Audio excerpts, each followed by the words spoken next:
ODM has since joined the government. Thank you so much for getting time this morning. And we begin with the People Daily. Thank you. Splashes that state in 30 billion move to avert learning crisis. Education Treasury releases cash for capitation, student loans, and implementation of CBA to forestall looming strike by teachers ahead of opening of schools next week. That is on the cover page of the People Daily, which continues on page 4. Minister directs university colleges to admit all students.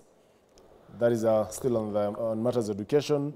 And the state wires 30 billion to avert teachers' third-term strike. Teachers' unions issued notice to down tools and directed members to stay away from classrooms. The government yesterday moved to avert a looming crisis as schools are set to reopen next week, Monday, by disbursing billions of schools' capitation and teachers' emoluments. The National Treasury announced that it had released 30 billion to the Ministry of Education for capitation and higher education scholarship and loans for students. Of the money, the State Department for Basic Education has been allocated 1.6 billion Kenya shillings for free primary education in the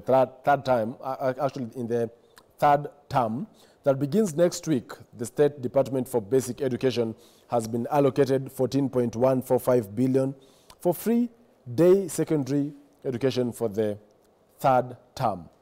And just to begin with you, Honorable Basil, on the looming strikes, the teachers' unions had issued strike notice, and whether this money has already been disbursed is now a question, because Treasury will say they have disbursed, but later on we realized that that was just perhaps remarks so that the unions could just direct that teachers should report in school on Monday.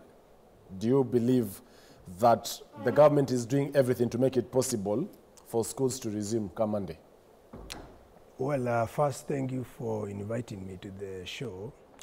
What I would say, even before the close of the last financial year, schools actually under arrears on capitation, and it is impossible for schools actually to operate without money. So when you hear the strikes, it means there is a bigger problem. And we are speaking simply because we are not talking from a point of lack of information. We are talking from a point of being informed. Simply because, we are dealing with teachers, we go to schools, we know the challenges teachers are facing. Because as I've indicated, as we close the last financial year, we move to the new financial year with arrears of capitation. And this is a worrying situation because now you put schools in a very awkward position where they can't be able to operate smoothly, they can't meet their bills. And as a result, that's why you see the unions, demanding the money to be released, otherwise they go to the streets. And this is not the scenario as a country and any citizen would want to see, because citizens are paying taxes. The question is, how is this money utilized? Where does the money fall to? Because we have noted continuously government failing to meet its obligations, not only to the teachers alone, even to the CDF. We ushered the new financial year with arrears as well. And you can imagine you are paying taxes, but you are not seeing value of the taxes you are paying. And it is a simple reason I've mentioned many a time telling the government, let's live within our means. If we have a big or bloated government, you reach a point where you are struggling to meet the basic needs for your country. And it is actually what is also fueling what we are hearing, that now they want to print more currencies or more money because they are unable to meet the needs. They are unable to finance the borrowing. We have domestic borrowing and international borrowing. And all this is contributed by the inability of government to live within its means. So why can't we have a lean government? We are talking of now 3.8 trillion budget. If you look at the successive governments, Kibaki government, which is one of the applauded government, had a budget of about 1 trillion. Now we are talking of 3.8 trillion, which is bigger than the three main, I will talk of Tanzania, Uganda, who are among the protagonists when it comes to East Africa economies. this budget is bigger than the two combined, but yet we are not able to meet our obligation. So please, we need an explanation where our taxes are going to. Honorable Makilap, as a member of the Finance Committee, you ensure that at least the budget is properly funded. And now with what we are witnessing in the education sector, which is likely to be a crisis in the next few days, if at all these monies will not have been disbursed, and at some point even the universities and colleges being directed that they should admit all their students, then money will follow them. Are we having our priorities wrong? Thank you, Chacha. I think I'd like to appreciate the fact that you invited us here to shed light on quite a number of issues, especially on this daily review. It is reported here that 30 billion has been wired to schools to avert a strike. What is not very clear there is that whether all that money is the budgeted money for third term or including arrears carried forward from previous financial year. Chances are, as my colleague has said, many schools and all schools in Kenya had arrears on capitation to our schools, and the government is struggling to pay. So the fact that they are making an advance payment right now so that before schools reopen, especially on the capitation, is actually a welcome idea so that when we open schools, we can be able to, learning can continue, especially this is a critical part of the learning calendar where we expect the students to do exams and so on. So we expect a smooth running of our schools in the third term so that does not interfere with the learning process. Secondly, on the teacher strike, the teachers of Kenya have a legitimate concern, as in there was some collective bargaining agreement that the government ended with the teachers' unions. What the teachers' unions are saying is honor the CPS. And that is why government has no other option but to honor the teachers' collective bargaining agreement so that the teachers of Kenya will be able to carry out their work properly. Secondly, it's also worth noting that before us is actually converting the JSS teachers interns into permanent and pensionable. We had a budget of 18 billion shillings to convert 46,000 teachers into permanent and pensionable category. Again, that is loading into the Ministry of Education. So I think efforts, what the government, if this is true, because sometimes the government says we have released 30 billion, but let me hope that by the end of today and by the end of the week, because we are in touch with our teachers, our principals, that the money actually, physically be in the accounts of the schools.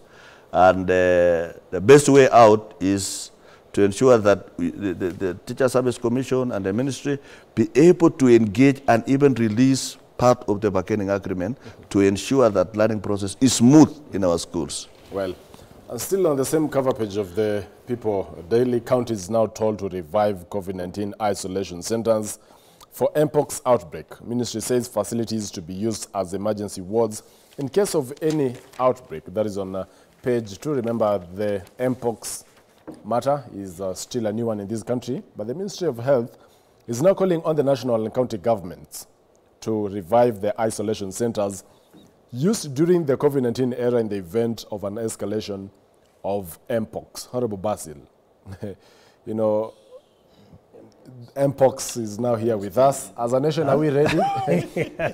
And it's also coming at a time that we now have a new CS, that is Deborah Baraza. Will she handle these crises, if at all it will ail this nation? Well, I think for the first time we have a medic who is steering the wheel of health in the health sector, health ministry. I do tend to think, perhaps based on the experience of COVID, we could be able to sail through with the Mpox. Although now this is another health economic war, because someone somewhere wants to sell vaccines. So they come, they go to the lab, they manufacture some of these diseases just to be able to sell their products. We saw it with the COVID, where it was mandatory for everyone to be vaccinated. And now we are tending to have a similar scenario where all of us will be subjected to another vaccination of mpox, which is not the kind of world we want to see. So this health economic war is becoming a tall order to many countries. You can imagine a poor country like Kenya, we are struggling to meet other basics. Now we are being told to focus now on mpox, which is a Western disease. It's something that is already man-made or manufactured somewhere. Of course, in terms of preparedness, I think we have lessons to learn from COVID. The Minister of Health, together with the county government, because health is devolved, I'm convinced they have the wherewithal to be able to manage this particular disease, although the challenge is the resources. You have now already, we have talked about the teachers' strike because the government was not able to remit the money as per the agreement, and also the issues to do with the arrears of capitation. Health, again, you can imagine many dispensaries do not have basic drugs. So we ask ourselves, how are we going to manage now this additional challenge of health-related costs? I would, if I was the president, of course, I would appeal to the WHO and other international or global health organizations to remit money to share part of their burden, because these are a responsibility that has to be shared globally. So it should not be a Kenyan affair to focus on issues or to focus on health, a disease which is initiated or manufactured. So the Western world should step in and contribute to sharing the costs involved in managing mpox, because you can imagine the drain in terms of cost with this particular disease is going to bring to this country. And not even in Kenya, many other third world, or what we call least developed countries, they'll still struggle to manage or contain the disease. So whoever is sitting somewhere to sell vaccines should step in and contribute to managing or containing the disease, not to leave it as a burden to already existing or struggling taxpayers across the many least developed countries across the world. Honorable Makilap, now that counties have also been tasked with ensuring that they revive their isolation centers, are we also looming, looking at another, let's say, looming scandals in various counties? Billionaires. And now it will be mpox billionaires, perhaps. The mpox is a new phenomenon here in Kenya and in Africa. I tend to have some thinking that we are fighting scientific wars. This is a war of science, because if you can remember how COVID came, and within a month or 2 months, vaccines was all over. And yet, they have not discovered the vaccines for HIV/AIDS. But COVID came, struck, 2 months, you have a vaccine. So, Mheshimiwa, you're concerned on having I'm concerned that this, yeah, because, I mean, we have monkeypox now. The other day we had COVID-19. And I think this is trying to do business with the world. But then looking at the issues that you've raised, in every calamity, there are those who look at the end benefit, like the COVID billionaires. So let's hope that this time around, the county governments, national governments work in synergy to ensure that there is preparedness right from the grassroots to the national level. And I'm happy, just like my colleague here said, now we have trained and qualified cabinet secretary and even the Director General of Medical Services, Amoth, who actually steered this country during the time of COVID. These gentlemen and ladies should be able to handle the situation as it comes, so that we don't have a crisis the same way we had with COVID. But at the same time, ensuring accountability. And ensuring, of course, accountability. And county governments, and even the national government, please don't take advantage when people are suffering to make money. That money will not be a blessing to their pockets and their families. In other words, you're saying we don't want to hear someone walk the way they say they walk to Kemsha, and immediately someone won a tender of billions of shillings. So we hope this time round we are not going to have a similar incident where someone will say, I just walked to Kemsha or I was passing by and then a tender fell through the window and then I was able to get the award of the tender, you know, to supply drugs or the vaccines for mpox. So those have been, you know, very similar stories which we have been hearing over and over again. Well, so this time around, if we hear such a thing, then I think it is the high time for ESCC to do their job. Because you can imagine those people of Kemsha, the billionaires, they're still walking in the streets. You see, now, immediately this happens is you will hear county governments and governments saying, let us reorganize our budget. Let us do a supplementary budget to set aside money for mbox. And then what happens from there? You know, now, very busy briefcase contractors of supply of mpox vaccines and so on. So what we are simply saying is our country is not in a good financial standing at the moment. Let us not hear any other scandal this time around. ESCC and all agencies be on high alert under that circumstances. Well, that is Honorable Makilap just urging that it's high time as a country we are more responsible, especially by not taking advantage of such crises. On the Standard newspaper this morning, Raila ditches active politics for AU stage. Kenya's politics could soon witness a sea change as veteran opposition chief Raila Odinga slowly disengages from the local scene and embraces the continental stage with the rollout of campaigns proper for the African Union Commission chairmanship. Honorable Basil, Raila is now exiting the stage. Will Kalonzo take the mantle? Kalonzo already took the mantle to take Kenya to the next level.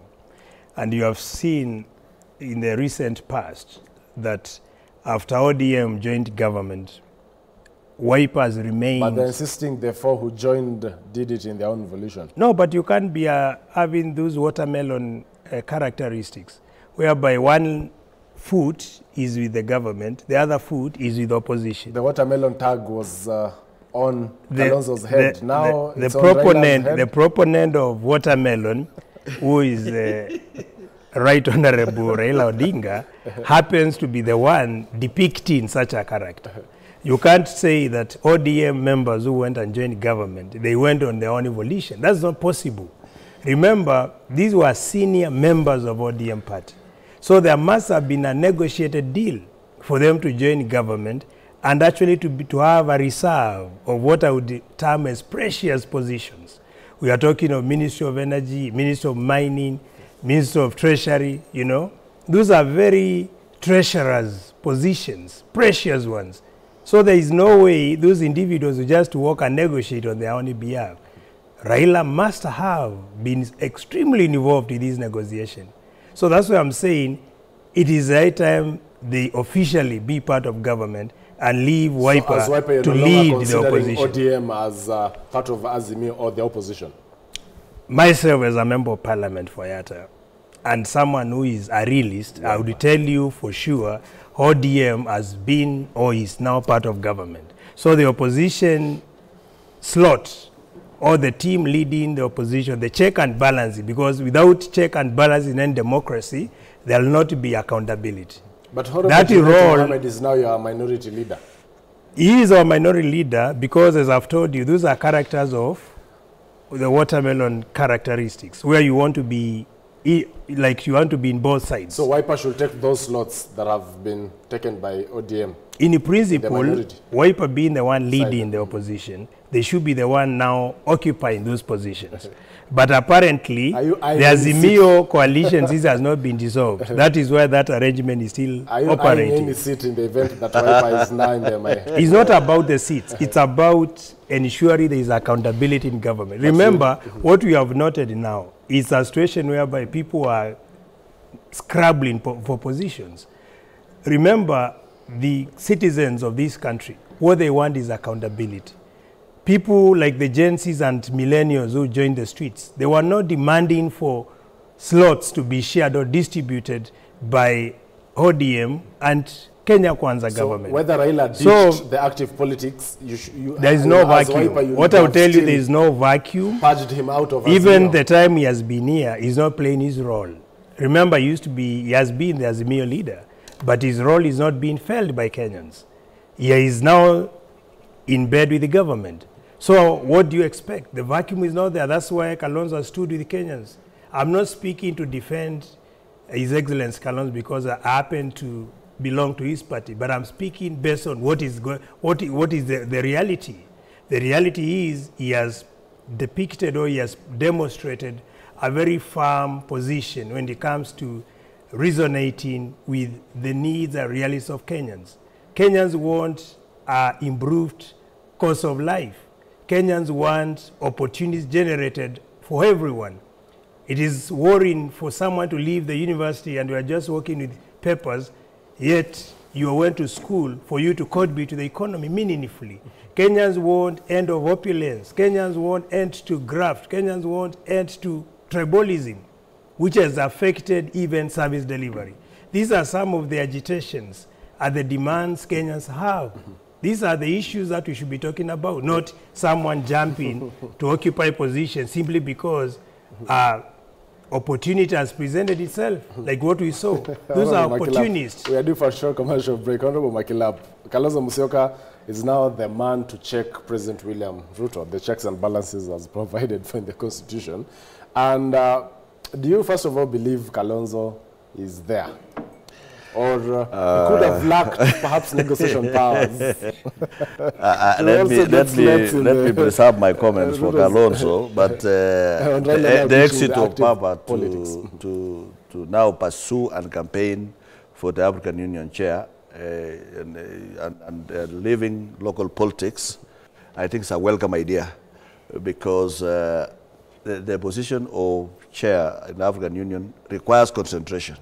You know, for the last few months, Raila has been here or there.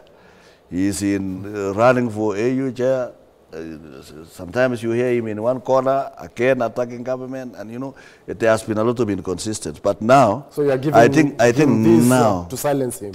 No. It's not giving him to silence. It is his right to fight for AU chair. But now it's a government project. It's a project of government. But the government supports his position for chair, and you heard that the president is going to launch his campaign. What we're saying is, very soon you will hear Baba for Africa, and he has the credentials to become the chair of African Union. Raila Odinga has been a Pan-Africanist. He has been a defender of human rights. But this is seen as a keen move by the president to silence or to weaken the opposition. Not really. You see, there is a misconstrued perception about silencing opposition. You see, 2010 Constitution. 2010 Constitution envisaged that the elected members of Parliament, or Parliament as such, is supposed to provide an oversight. Oversight, in real sense, is a watchdog. It is the representatives of the people. It is us who are actually supposed to oversight government regardless of where you sit in Parliament. What the Constitution on the abortion is, there shall be a minority side and a majority side. For now, why ODM has not formed any coalition with Kenya Kwanza? And you've heard it. You know, the instruments for coalition is provided for in law. So the ODM in government we have no legal coalition with ODM whatsoever, and that's why they remain as minority party in Parliament. And the moment now there could be some legal arrangement for joining government, then Wiper becomes second party to actually played the role of opposition politics. So I do not know. Kalonzo has been trying of late to, to check up, man. And I encourage him to become bold and try to remove the tag of watermelon in himself and become his own man. But now they are now branding it. Raila to be a watermelon.